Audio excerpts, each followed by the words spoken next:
Padre, te damos tantas gracias por el amor que nos tienes, por la fidelidad constante que tú nos provees, Señor, a cada uno de nosotros. Te rogamos, por favor, que nos ayudes a entender y comprender tu palabra.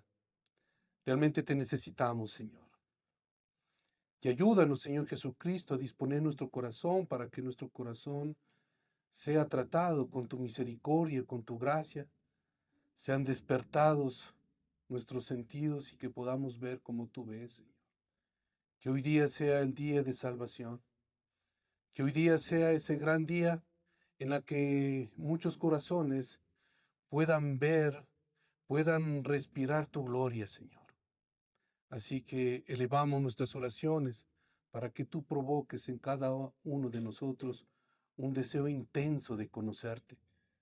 Ayúdanos, Señor Jesucristo, a que tu palabra permanezca en nuestros corazones. Gracias, Señor Jesucristo, por tu amor. Gracias, Señor Jesucristo, por tu palabra. En el nombre tuyo nos regocijamos. Amén. Quiero empezar con un testimonio de una persona, de un hombre que hace unos 14 o 15 años estuvo en su casa leyendo la escritura. Y lo que estaba leyendo era prácticamente la parábola del hijo pródigo. Estaba atento con todo lo que implicaba prácticamente esta parábola. Pero en un momento irrumpió en lágrimas porque se encontró cara a cara con la gracia, cara a cara con la verdad, y todos los versículos que estaba leyendo cada vez lo llevaban más y más a Cristo. Y en Lucas capítulo 15, 20, 21 decía, y levantándose, vino a su padre, y cuando aún estaba lejos, lo vio su padre, y fue movido a misericordia, y corrió, y se echó sobre su cuello, y le besó. Y el hijo le dijo, Padre, he pecado contra el cielo y contra ti, y ya no soy digno de ser llamado tu hijo. Esto conmovió prácticamente sus entrañas. El Espíritu de Dios lo había despertado y estaba con una expectativa grande de cuál era el final de esta parábola. Sabía en su interior que faltaba algo más, pero todavía faltaba la estocada final para caer completamente rendido a los brazos de Cristo. Mientras él seguía leyendo, seguía mirando los versículos, estaba sollozándolo, y al final de esta parábola se encontró con el pasaje que conmovió y quebrantó su corazón, e inmediatamente el corazón de piedra que él tenía se hizo pedazos, se hizo añicos, se hizo pedazos su reputación, quebrantó su corazón, e inmediatamente el corazón de piedra se convirtió en un corazón de carne, hizo pedazos su orgullo, hizo pedazos su sistema religioso que él tenía durante toda su vida. Leyó detenidamente el último versículo de esta parábola. Mas era necesario hacer fiesta y regocijarnos, porque este tu hermano era muerto y ha revivido, se había perdido y es hallado. Abrió sus brazos, dejándolo caer sobre la mesa, su rostro sobre la mesa, y no paró de llorar. Literalmente estaba sorprendido, no podía hablar, subió a su habitación y no paraba de llorar. Prácticamente se encontró con el Cristo verdadero, con Jesucristo y su misericordia y su gracia, y lo rescató de su manera de vivir. Al día siguiente, él recordaba una vez más lo que estaba sucediendo, y en ese momento recordó estas palabras: este tu hermano estaba muerto y ha revivido, se había perdido y es hallado. Estaba perdido, sin esperanza, y fue encontrado. Y en ese momento la forma de pensar que él tenía de Jesucristo cambió rotundamente. Realmente fueron abiertos sus ojos y pudo contemplar la hermosura del Señor Jesucristo. Y no queda ahí. El mismo evangelio de Jesucristo impulsó a que su corazón prácticamente sea llevado a rotundos arrepentimientos, confesando sus pecados. Y eso hizo que prevalezca aún más su gracia y su verdad. Y se encontró con el Cordero de Dios, se encontró con aquel que vino aquí a la tierra cara a cara con la verdad. Este es el testimonio de un hombre que estaba perdido y que su enfoque de la vida era distinto.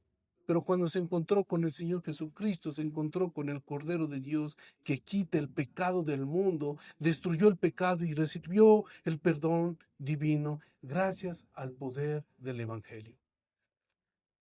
Teniendo en mente esta introducción, en esta mañana nosotros vamos a ver dos aspectos que indican quién es Jesucristo. Y vemos justamente en esta narrativa del versículo 29 al 34 dos cosas importantes. Primero, Jesucristo el Cordero de Dios. Y segundo, Jesucristo el Hijo de Dios. En las semanas anteriores nosotros hemos visto claramente la naturaleza divina de Dios y claramente la naturaleza humana del Señor Jesucristo. Y hemos visto cómo se despliega prácticamente la verdad en el prólogo que indica Juan el apóstol de Juan capítulo 1, versículos del 1 al 18. Cómo el Señor Jesucristo en el versículo 14 dice, y aquel verbo, es decir, Cristo, fue hecho carne y habitó entre vosotros, vimos su gloria y gloria como del unigénito del Padre, lleno de gracia y de verdad. Juan el apóstol se concentra básicamente en que la audiencia conozca la verdadera identidad de quién es el Señor Jesucristo. Y algo más, Juan el apóstol lo que hace es indicar un testigo ocular. ¿Cuál? Juan el Bautista. Como testigo ocular, ¿quién fue enviado para dar las buenas nuevas de quién es el Señor Jesucristo?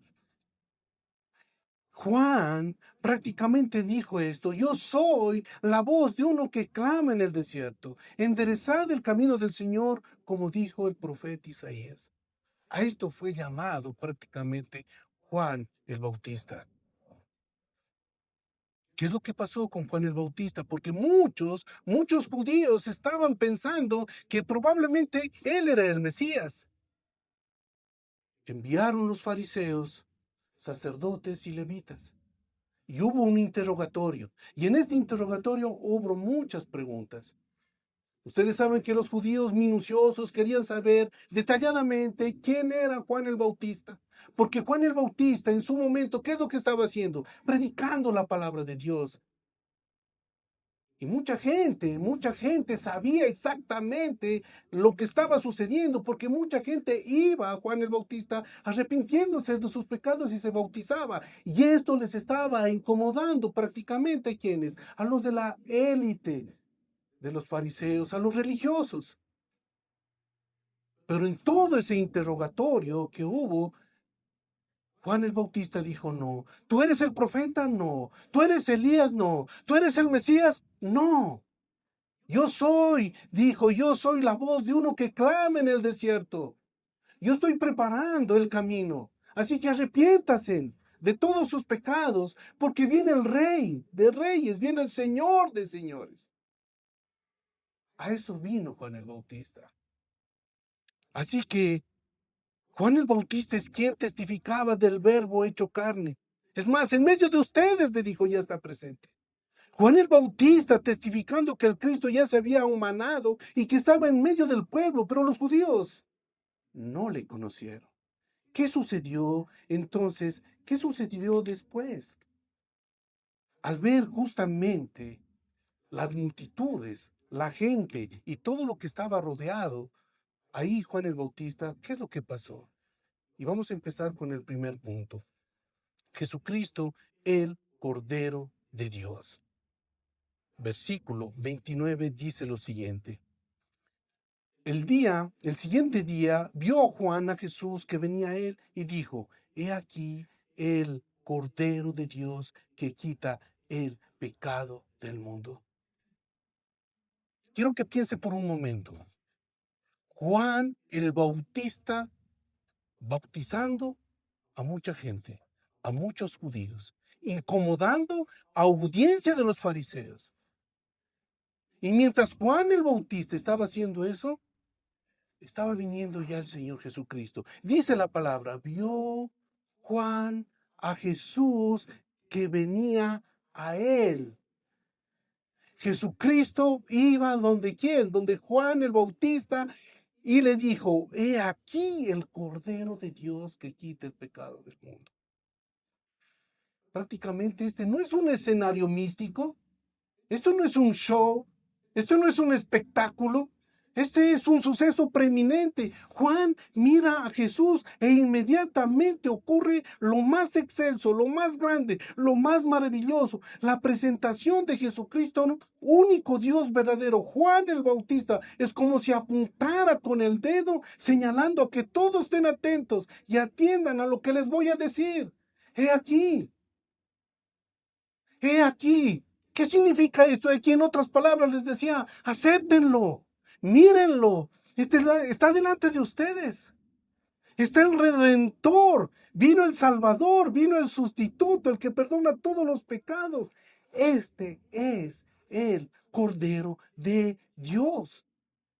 Esto estaba sucediendo en medio de mucho pueblo que estaba acudiendo a Juan el Bautista para que sean bautizados. Los religiosos, fariseos, saduceos, escribas, sacerdotes, levitas, sabían que iba a llegar el Mesías, pero cuando estuvo presente Jesucristo en medio de ellos, no lo reconocieron como su Salvador, no lo reconocieron como su Mesías. Es más, nunca lo aceptaron. Es más, la noticia más terrible y más trágica es que Él vino a los suyos y ellos no le recibieron. El pecado más grande que puede ocurrir en la vida de un ser humano es rechazar a Cristo, es rechazar su verdadera identidad, es rechazar quién es Cristo. Ese es el mayor pecado de todos. Si usted ha rechazado a Cristo, entonces su vida estará completamente en el infierno.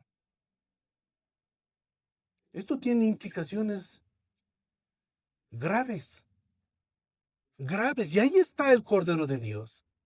Ahí está el Cordero de Dios que quita el pecado del mundo. Estas palabras constituyen el principio de la redención, cuya redención está centrada en la persona del Señor Jesucristo. Esta es una declaración guiada por el Espíritu de Dios que expresa una profunda revelación. Juan, a través del Espíritu Santo, vio a Jesús como la víctima sacrificial que moriría por el pecado del mundo.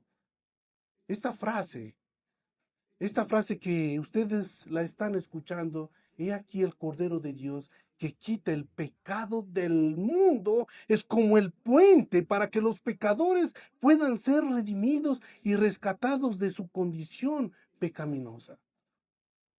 El pueblo de Israel sabía. Ellos entendían muy bien que esperaban a quién, a un profeta, a un rey, a un libertador, pero también eran conscientes de que Dios enviaría un cordero. ¿Por qué digo esto? Porque justamente en las profecías, especialmente en Isaías, capítulo 53, que es prácticamente una profecía extraordinaria cumplida hace más de 2000 años.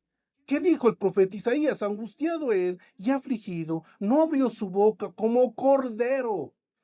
Como cordero fue llevado al matadero y como oveja delante de sus trasquiladores, enmudeció y no abrió su boca. Por lo tanto, los judíos estaban familiarizados con esta terminología, cordero, cordero, el cordero de Dios. Ellos sabían lo que implicaba el cordero en la Pascua, es decir, con el sacrificio del cordero. No cabe duda que todos entendían el alcance espiritual del sacrificio del cordero. Los judíos sabían muy bien que el cordero era como el símbolo de redención y sacrificio por los pecados. ¿O acaso no nos recuerda cuando ellos llevaban un corderito? La intención era degollar al corderito para que se perdonaran todos sus pecados. El problema era que no podían quitar el pecado. Sin embargo, estos sacrificios de sangre, Estos sacrificios de sangre que hacía el pueblo podían ser perdonados y estos sacrificios se repetían continuamente todos los días. Lo hacían de forma simbólica, pero el mayor problema es que ninguno de estos sacrificios podía prácticamente eliminar el pecado. El autor de Hebreos, si quiero que vayamos a Hebreos, capítulo 10, versículo 11, miren lo que dice la Escritura. El autor de Hebreos, capítulo 10, versículo 11.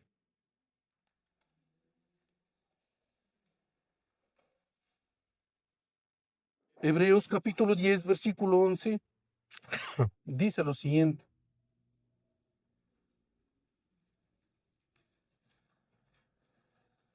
Hebreos capítulo 10, versículo 11 dice, y ciertamente todo sacerdote está día tras día ministrando y ofreciendo muchas veces los mismos sacrificios. ¿Qué dice en esa parte? Que nunca pueden quitar los pecados. Todos estos sacrificios fueron una señal de lo que posteriormente iba a suceder. Así que al decir el Cordero de Dios que quita el pecado del mundo, se estaba aseverando que ha llegado el Cordero, el Hijo de Dios, el sustituto, quien iba a morir en la cruz para llevarse todos nuestros pecados. En otras palabras, el plan de redención no podría ser anulado, al contrario, el rescate de muchos había llegado. Entonces, esta declaración afirma tremendamente que Dios ha provisto de un mayor sacrificio. ¿Cuál es ese mayor sacrificio? Su propio Hijo. Su propio Hijo. El sacrificio del Cordero de Dios llamado Jesucristo. Y aquí podemos notar también, según los apóstoles, el apóstol Pedro indica lo siguiente, en Primera de Pedro capítulo 1, versículo 19, dice lo siguiente.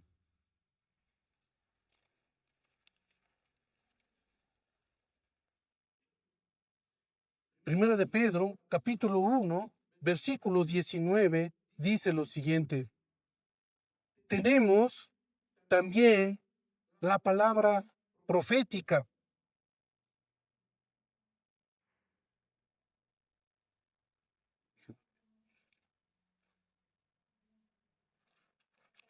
Sí, Primera de Pedro 1:19. Muchas gracias. Primera de Pedro. Se ve que están muy atentos, eso es bueno. Primera de Pedro, capítulo 1, versículo 19, dice lo siguiente.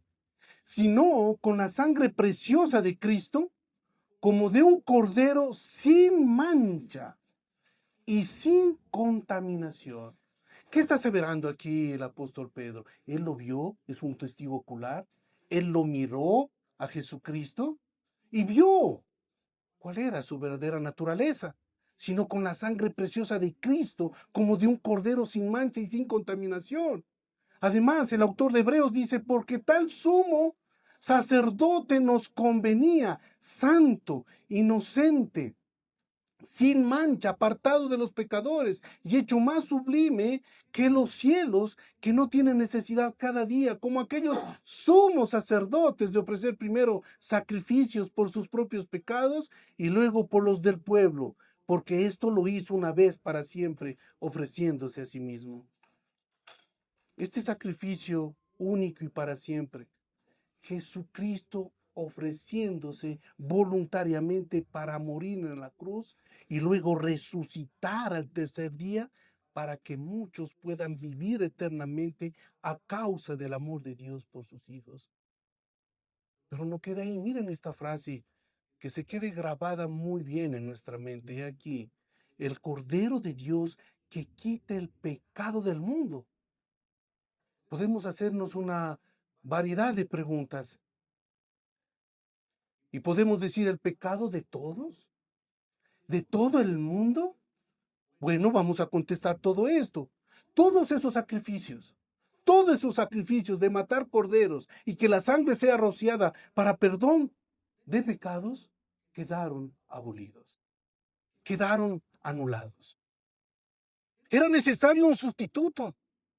Era necesario alguien que no tenga pecado. ¿Y quién cumple esos requisitos?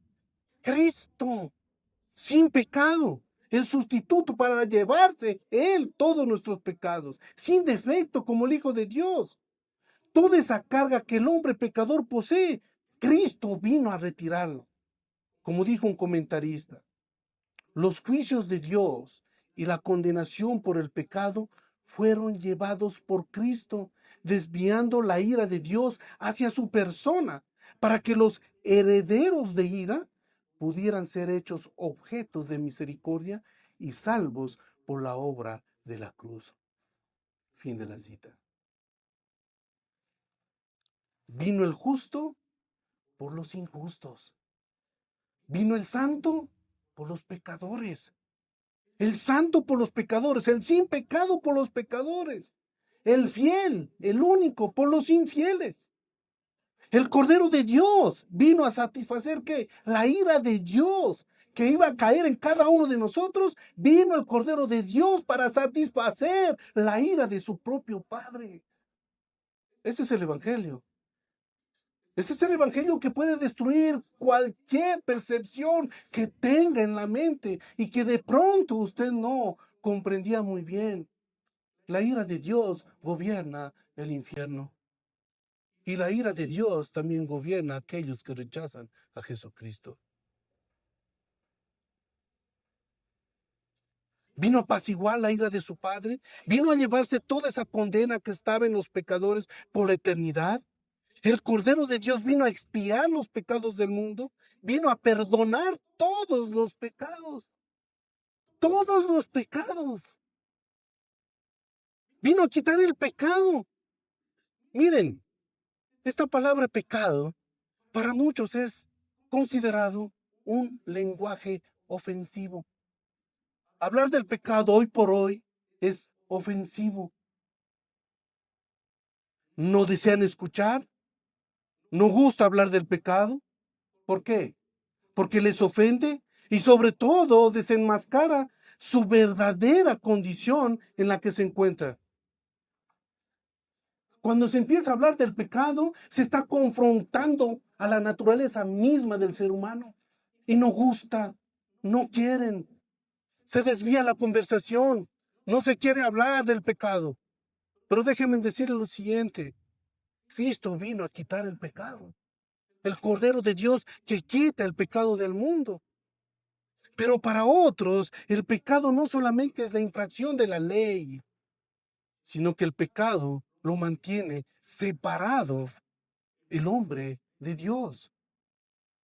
Además, puedo indicar que el pecador no tiene comunión con Dios por el simple hecho de que su vida está fuera de la voluntad de Dios.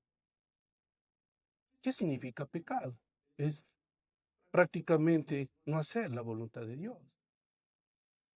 Es la infracción de la ley. Así que el pecado es el mal mayor que se encuentra en el centro del corazón mismo del hombre. Y en muchas ocasiones hemos repetido este versículo. Engañoso es el corazón más que todas las cosas y perverso.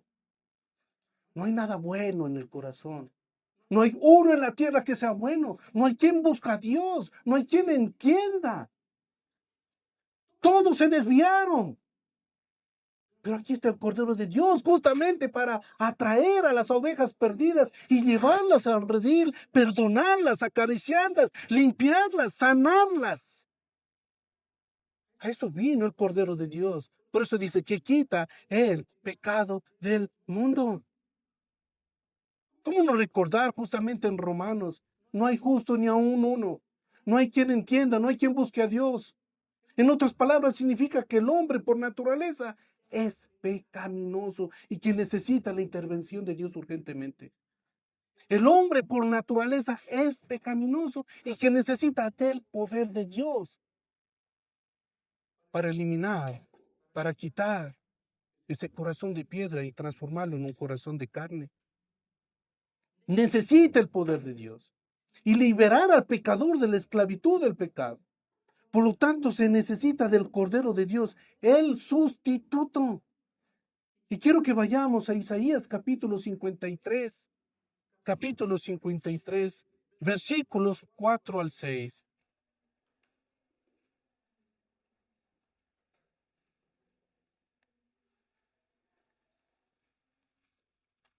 Isaías capítulo 53, versículos del 4 al 6.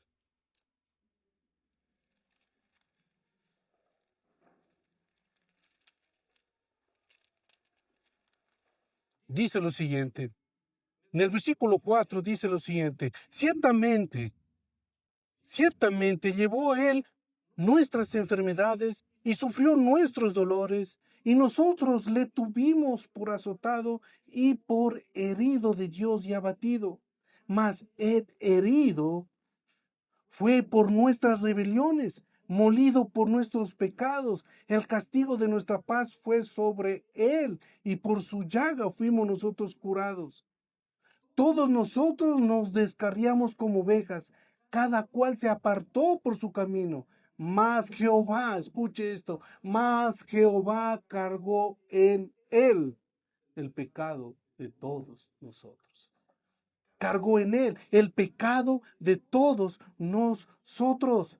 Sería algo absurdo pensar que un hombre, como cualquiera, como cualquier otro común, como cualquier otro hombre común y corriente, pueda llevarse los pecados de otro hombre. Imposible.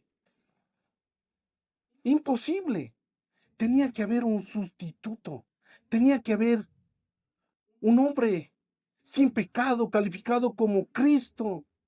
Tenía que haber un sustituto libre de pecado, que no tenga pecado, sin defecto alguno. Jesucristo, el Cordero de Dios, fue ofrecido en sacrificio por el pecado del mundo, el único medio para salvación de los pecadores. Con convicción, miren, con convicción, sin un sustituto no hay perdón de pecados. No hay perdón de pecados. Sin el Cordero, Jesucristo, sacrificado en la cruz, no hay salvación. Sin el Cordero, Jesucristo, no hay vida eterna. Juan el Bautista proclama la verdad a una audiencia que probablemente estaban crujiendo sus dientes a causa de estas verdades. Pero también el privilegio de que muchos no solamente escucharon el mensaje de Juan el Bautista, sino que creyeron y fueron gobernados por Jesucristo, quien vino a pagar el precio de sangre por medio de su muerte, molido por nuestros pecados. Cristo satisfizo todas las demandas de Dios en cuanto al juicio por el pecado. Cristo, el Cordero de Dios, que quita el pecado del mundo, establece su sacrificio, otorgando reconciliación con el Padre. Aquellos que estaban enemistados con Dios, ahora a través del Cordero pueden establecer comunión con Dios. Miren esta palabra, reconciliación.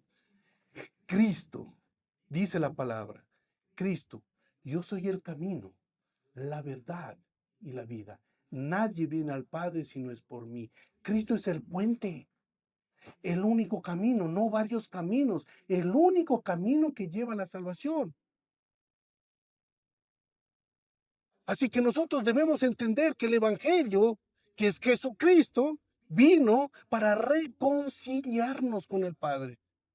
Porque nosotros, antes de conocer a Cristo, rebeldes por naturaleza, hostiles por naturaleza, viles por naturaleza, a estos vino Cristo para salvarlos, reconciliarnos con el Dios Santo. Cristo, el Cordero de Dios que quita el pecado del mundo, vino a esta tierra para eliminar el pecado y darnos vida eterna. El que cree en el Hijo, dice la Escritura, tiene vida eterna. Él es y no habrá otro. Por eso es que Cristo vino a establecer comunión con Dios. Al decir que el Cordero de Dios quita el pecado del mundo, está demostrando la reconciliación entre un hombre pecador y Dios, tomando como base fundamental el amor de Dios hacia quienes creen en su Hijo. Nuevamente repito, la reconciliación es una obra de Dios en el corazón del hombre pecador que es arrastrado por el puro afecto de su voluntad. Fue sacrificado y entregado en la cruz y morir para que otros puedan vivir. Cristo murió para que otros puedan vivir eternamente. Este es el Cordero de Dios que quita el pecado del mundo. Como dije anteriormente, que quita el pecado del mundo. Nos da la impresión que Dios envió a su Hijo al mundo para que todos, absolutamente todos, sean salvos. Tengamos mucho cuidado. Recordemos que Dios quiere que todos vayamos al arrepentimiento. Dios quiere que todos sean salvos, pero hay ciertas preguntas que debemos responder. ¿Por qué hay tanto rechazo a Dios? ¿Por qué hay tanta oposición directa contra la palabra de Dios? ¿Y por qué existe el cielo y el infierno? Existen falsas enseñanzas como el universalismo que afirma que todos serán salvos. Déjeme decirle que este es un rotundo engaño. Cuando nosotros observamos el contexto amplio, es decir, lo que contiene el libro del Evangelio de Juan, nos insta a mirar la verdadera naturaleza de la doctrina de la salvación. Es por eso que Juan el apóstol expresa el propósito de este libro. ¿Y cuál era el propósito de este libro de Juan? Que la gente cree en el Señor Jesucristo y al creer tengan vida en su nombre. Y al mismo tiempo nos recuerda el peligro que tienen aquellos que rechazan a Jesucristo. Por eso dice, el Evangelio de Juan no está hablando de que todos serán salvos, de que todos serán. Lamentablemente, los que afirman que todos serán salvos no están mirando todo el contexto de las Escrituras. No están mirando todo el contexto de lo que implica toda la Biblia, de lo que implica toda la palabra de Dios. Y vamos a poner ejemplos. Miren lo que dice en Juan capítulo 3, versículos 18 y 19. Juan capítulo 3, versículos 18 y 19. Juan capítulo 3, versículos 18 y 19. Dice lo siguiente. Versículo 18. El que en él cree no es condenado, pero el que no cree ya ha sido condenado, porque no ha creído en el nombre del unigénito Hijo de Dios. Y esta es la condenación, que la luz vino al mundo y los hombres amaron más las tinieblas que la luz, porque sus obras eran malas. ¿Qué nos muestra aquí la Escritura? Aquí nos muestra dos tipos de personas, los que creen y los que no creen. No podemos nosotros eliminar o aumentar. Simplemente lo que nos indica la Escritura es una verdad absoluta. Los que creen y los que no creen. La Escritura enseña que la gran mayoría de las personas sufrirán el castigo eterno en el infierno. Estamos nosotros demostrando para rechazar esa mala enseñanza de que todos serán salvos. ¿Qué dice en Mateo capítulo 7, versículos 13 y 14? Mateo capítulo 7, versículos 13 y 14.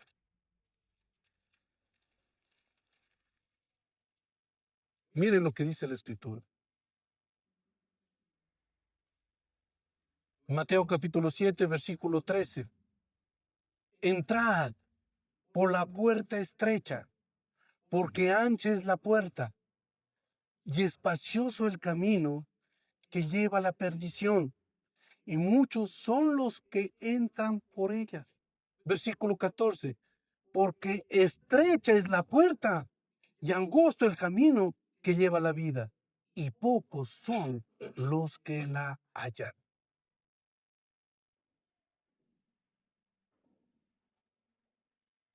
¿Se dan cuenta lo que estamos nosotros observando en estos versículos? Observemos algo más. Lucas capítulo 13. Lucas capítulo 13, versículos 23 y 24.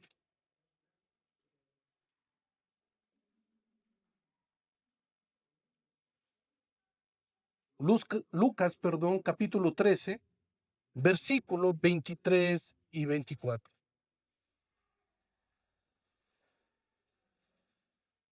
Dice lo siguiente. Y alguien le dijo, Señor, ¿son pocos los que se salvan?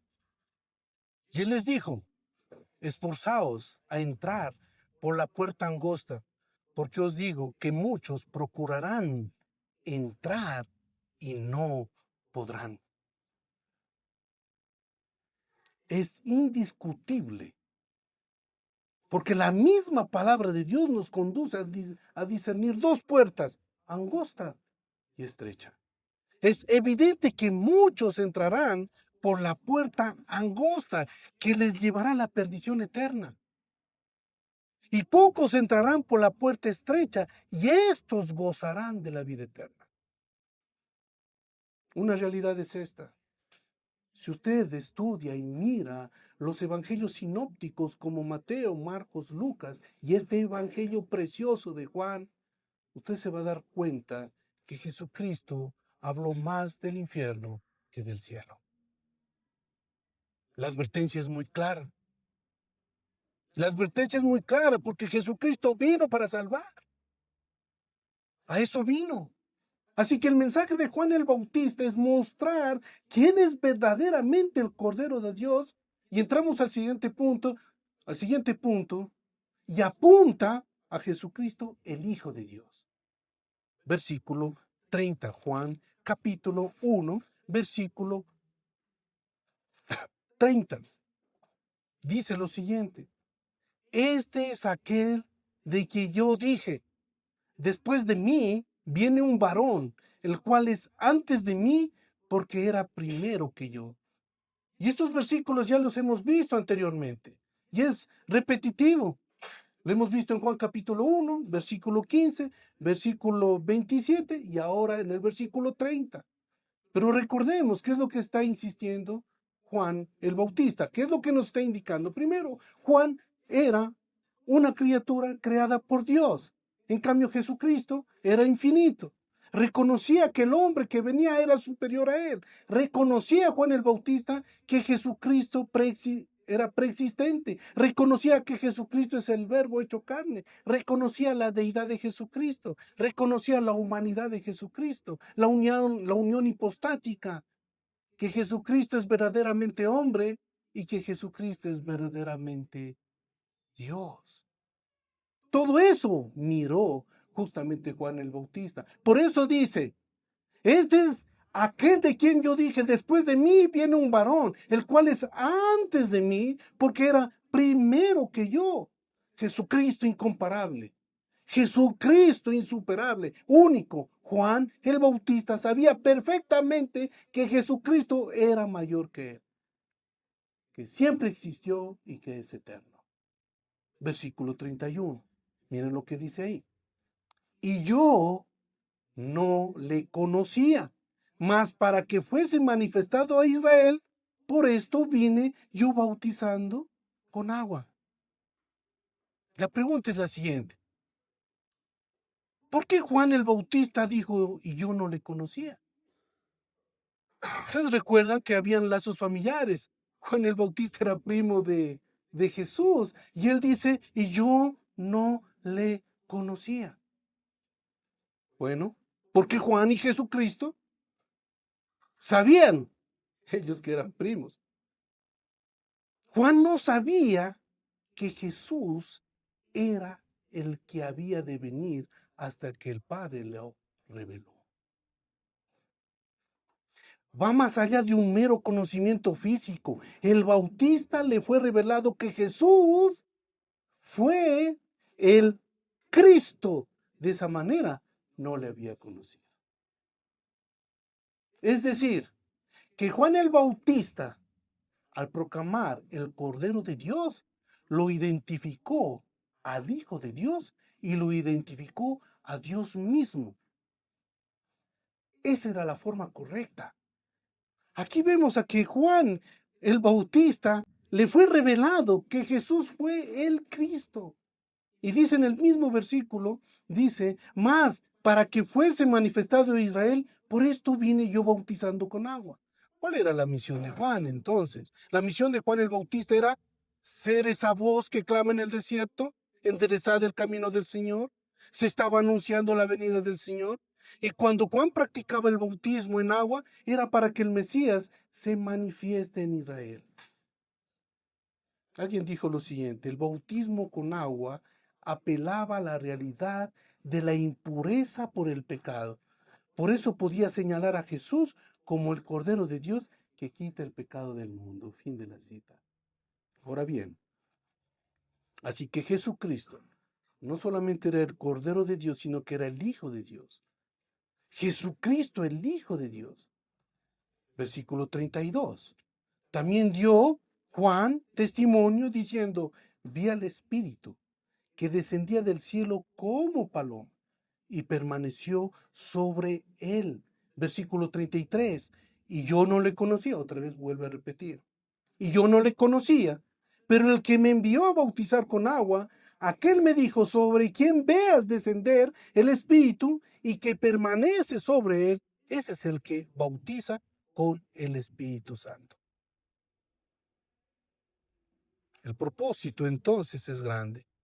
Juan vino a bautizar. Juan dio testimonio de lo que había visto en el bautismo de Jesús, es que el Espíritu invisible descendió del cielo y se manifestó en forma corporal, como una paloma. No era una paloma que se posó, como algunos lo dicen, sea en el hombro derecho o izquierdo, no, es figurativo. Simplemente era como una paloma. Juan vio que el Espíritu en forma de paloma descendía sobre Jesús. Juan el Bautista vio que fue el ungimiento de Jesús para la misión descrita. ¿Cuál era la misión descrita? Totalmente para que venga el Señor Jesucristo aquí en la tierra y haga lo que tenga que hacer. Lo tenemos en Lucas capítulo 4, versículo 18. Lucas capítulo 4, versículo 18. Dice lo siguiente: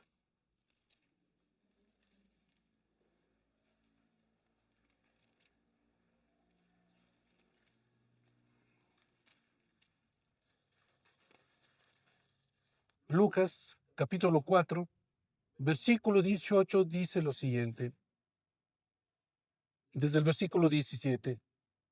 Y se le dio el libro del profeta Isaías, y habiendo abierto el libro, halló el lugar donde estaba escrito, miren, el Espíritu del Señor está sobre mí, por cuanto me ha ungido para dar buenas nuevas a los pobres, me ha enviado a sanar a los quebrantados de corazón, a pregonar libertad a los cautivos y vista a los ciegos, a poner en libertad a los oprimidos, y versículo 19, a predicar el año agradable del Señor.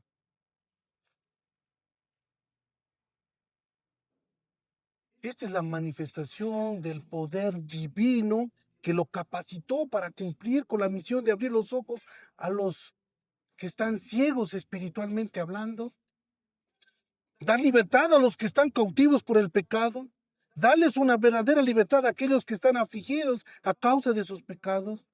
Esta misión se cumplió a cabalidad. El Cordero de Dios vino para resucitar almas, vino para salvar almas, vino para salvarlas de la misma ira de Dios. La narrativa expresa que esta paloma es simbólico que permaneció sobre él. Es el Espíritu Santo quien reposó sin medida desde el momento que tuvo lugar la encarnación. Esto constituía una evidencia clara de quién era Jesucristo, el Hijo de Dios. Por eso el profeta Isaías dice lo siguiente, nos comunica lo que dice el Padre del Hijo. He aquí mi siervo, yo le sostendré, mi escogido, en quien mi alma tiene contentamiento. He puesto sobre él mi espíritu. Él traerá justicia a las naciones. Dios hablando de su propio Hijo. Pero hay algo más que debemos tener muy presente, es que Jesucristo, como dice la Escritura, es el que bautiza con el Espíritu Santo. Usted ya debe ponerse a pensar la magnitud de la bendición que los creyentes tenemos. Si Juan el Bautista vino a bautizar con agua, eso significa que eso era externo. Pero el Señor Jesucristo vino a bautizar con el Espíritu Santo. Eso es interno. Vino a sacudir corazones depravados para limpiarlos y darles vida eterna. El Espíritu Santo vino a morar en cada creyente, en cada corazón que cree verdaderamente. Él vino a bautizar con el Espíritu Santo para aquellos que creen. El Espíritu Santo, ¿qué hace? Consuela, capacita, le ayuda a amar, le ayuda a perdonar, le ayuda a hacer las cosas que le agradan a Dios. Esa es la función del poder del Espíritu Santo. Mientras que Juan, esa era esa voz que clamaba la venida de Cristo y que vengan al arrepentimiento. El Señor Jesucristo, el único Dios verdadero, estaba presente en medio del pueblo. El Cordero de Dios ahí, el Espíritu Santo, estaba bautizando con poder. Esta es una enorme bendición que tenemos los creyentes. El Cordero de Dios, miren, este es el Cordero de Dios. Primero venía para quitar el pecado y segundo porque se anuncia una verdad primaria que bautizaría con el Espíritu Santo. Esto indica tremendamente que habría una intervención en el corazón del pecador. Por eso hemos hablado, el Espíritu Santo vino a regenerar el corazón. ¿Y qué es la regeneración? Es el acto secreto de Dios que imparte vida a quienes están muertos espiritualmente. Y eso es lo que vino a hacer el Espíritu Santo. Entonces, el tener el Espíritu Santo es una bendición tremenda. El Señor Jesucristo habló a los suyos sobre el Espíritu Santo, que enviaría después de su ascensión, que el Espíritu Santo. Por eso les dijo en Hechos, pero recibiréis poder cuando haya venido sobre vosotros el Espíritu Santo y me seréis testigos en Jerusalén, en Judea, en Samaria y hasta lo último de la tierra. ¿Qué implica esto? Que cada creyente está llamado a hacer la voluntad de Dios. Pero aquí bautiza con el Espíritu Santo. Versículo 34. Versículo Juan capítulo 1, versículo 34 dice lo siguiente, y yo le vi, dice Juan el Bautista, y yo le vi y he dado testimonio de que este es el Hijo de Dios. Esto es sorprendente. Sorprendente cómo Juan el Bautista tiene esa característica de un predicador fiel, humilde, porque reconoce la superioridad de Jesucristo como el Hijo de Dios. El mismo Juan Bautista reconoce diciendo que este es antes de mí, del cual yo no soy digno de desatar la correa del calzado. Su testimonio es contundente, dice, yo le vi, yo doy testimonio de que Él es el Hijo de Dios. Este es el Hijo de Dios. No como los creyentes que somos hijos de Dios, pero limitados, sino el Hijo de Dios en el sentido de que solo Él participa de la misma naturaleza con el Padre. El mismo Señor Jesucristo dijo, yo y el Padre uno somos. No se debe desconectar la verdadera conexión que tiene el Hijo de Dios y el Padre. El Hijo de Dios puro, santo y único. Esto prácticamente armoniza con el propósito de este Evangelio. Quien cree en el Hijo de Dios tiene vida eterna. Y lo hemos repetido muchas veces. Amados hermanos, el propósito de este Evangelio es creer en el Señor Jesucristo para que tengan vida eterna. Y mientras más se extiende el Evangelio, es para que muchos reconozcan su condición y muchos sean salvados por la gracia y misericordia de Dios.